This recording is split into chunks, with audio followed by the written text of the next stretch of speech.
Okay,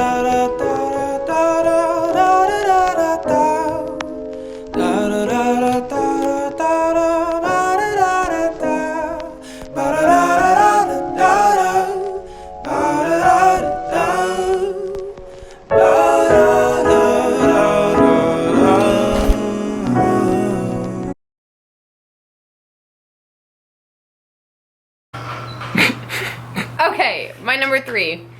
It is important to believe in your partner and to love what is yours. I think this is probably going to be one of my strongest points out of all 5 of mine. So when I say to believe in your partner, okay, where am I?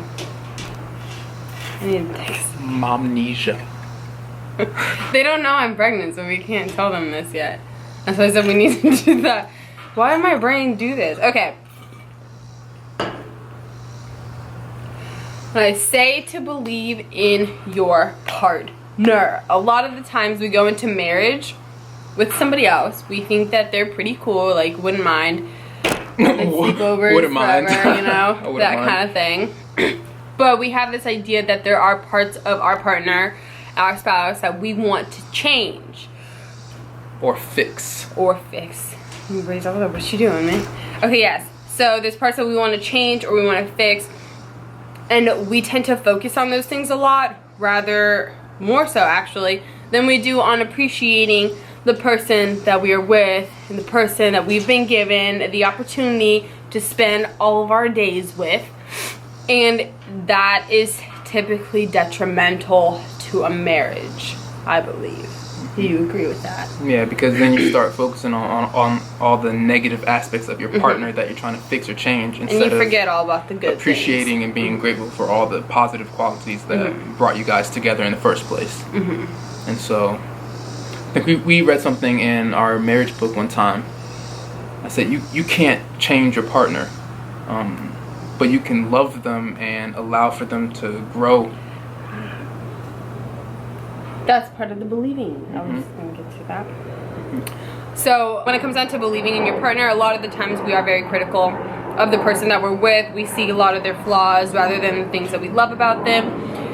And I've come to realize that a lot of the times the things that we're trying to fix, or the flaws that we so-called feel that we can change in somebody else, a lot of those things can actually be fixed if you just stop trying to fix them as well. The more that you appreciate and lift up and support and believe and encourage your partner, you give them the grounds that they need to become the people that they need to be. So it's hard, like when you have somebody nagging at you, you're not very likely to want to change or do whatever they're asking you to do. But if somebody's positive about it and you feel like they're on your side and they think that you're just the coolest thing ever, then you're like, okay, like let's do this thing. You have more of the drive to try and change that and become the best version of yourself. Exactly, because what happens, like in our example, like if Ari ever just if I'm doing something or if I'm being like a certain type of way, but Ari just kind of like loves me through that all, and I see that, you know, like even though I'm flawed, she still loves me. It makes me want to work harder to be a better man for her. It's like, all right, you know what, like let me stop doing this or that, let me stop messing up, because she's so great that I want to be great for her. You know what I'm saying? I want to be deserving of her love. So, you know, if I'm leaving the toilet seat up, just like a very basic example, like, wait, there's actually like a psychology to it. Did you know that? No. If you were leaving the toilet seat up, okay, let me give you guys this example. If you were constantly we can go with the toilet seat. We can go with the toilet seat. Okay. So if you're constantly leaving the toilet seat up, instead of me saying, "Can you put the toilet seat down? Can you put the toilet seat down? Can you put the toilet seat down?" nonstop. If I said to you, for 100 times I said that, if I said, "I really appreciate when you put the toilet seat down," that over the whole nagging process will work 10 times out of 10, way more than the other approach. Does that make sense? I'm really struggling to put my words. No, that's good. That's good. That's good. Today. And that leads me into my next point. 4, I think. Point 4. I have a couple. Alex. More. I have a couple points. No. Points. No. All right. Well, this is like 3.5 point. But listen, speak your spouse's love language, even if it's not your own. So learn what your partner There are enjoys. 5 love languages. Hold on, people. They may have no. I feel like we've gone over this last time. Like everyone. If you haven't, read the book, The 5 Love Languages. Can we break it down? Break it Can down. you chill? There are 5. Okay. Calm down. Okay, so there are. You're trying to jump ahead. I see that. Can you get closer? You see what's going on now with the sun? So getting closer will help. Yeah, it does. See, like there you go. So Sit right there. You get close. Here, I I'm can just gonna be actually all scoot in the face of the camera. closer. Okay.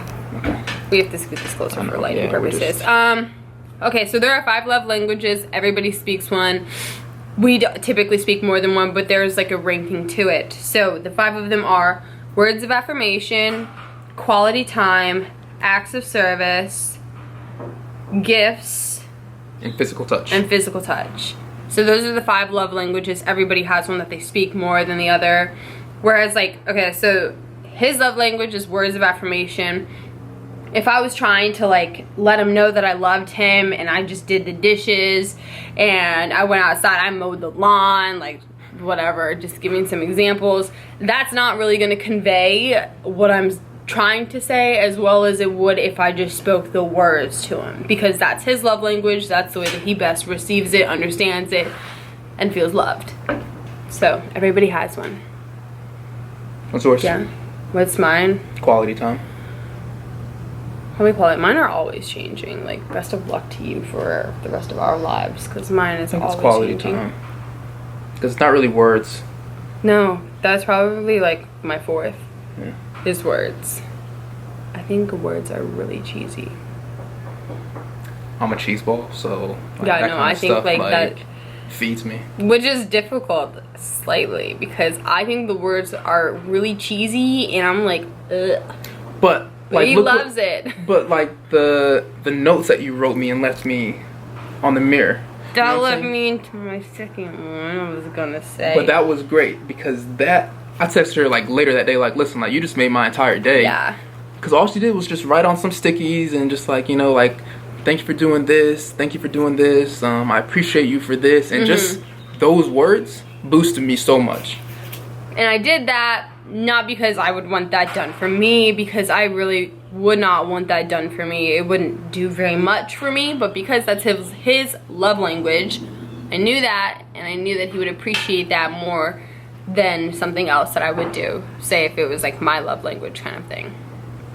So yeah, which leads me into my next point.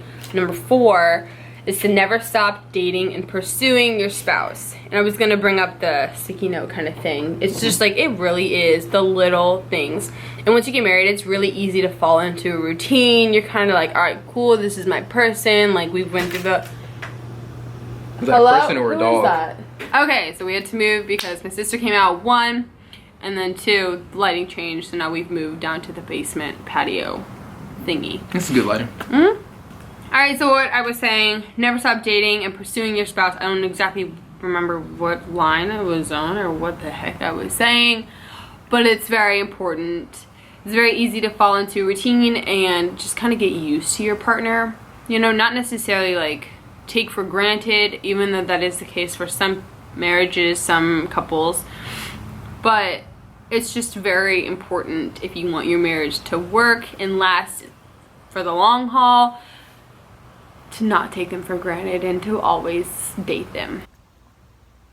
Alright, we're on a different camera right now because the other one died and it wouldn't charge in time. So we're just going to finish right here. Yes.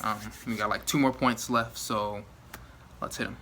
You want me to go? You got 2 more. Alright, I'm just going to hit He's all the gonna points. read 1 sticky note. Alright, my first point is men are, if you guys are watching this, we are called to be the peacekeepers in the home.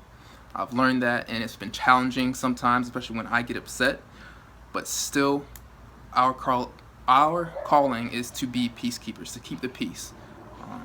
Like I said, happy wife, happy life. Like most people know that. It's a little more difficult to put that into practice when things start going wrong, but just understand when it comes down to it, it's really your responsibility to keep the peace. Happy wife, happy life is really easy when your wife is happy. But then when she's not, it's the whole applying it and taking it upon yourself. Right. It it gets tough when she's unhappy and I'm unhappy and we're just both like sitting there like, which also is another point. All right, ready? You're Hit very this. stubborn people too. Yeah, we are stubborn people. But listen, the enemy will attack your marriage, and he will try and isolate you, and he will try and divide you guys and separate you guys, because that's when you're the weakest. If the enemy has us separated in our marriage, then he can attack her mind. He can attack my mind and just cause us Downward spiral, really. to build resentment in the marriage. And when that starts to happen, it's so crucial for you guys to recognize that and be able to overcome that together, to be able to look and say, hey, listen, I know what's happening. We can't let this happen. Like, our marriage is the most important thing.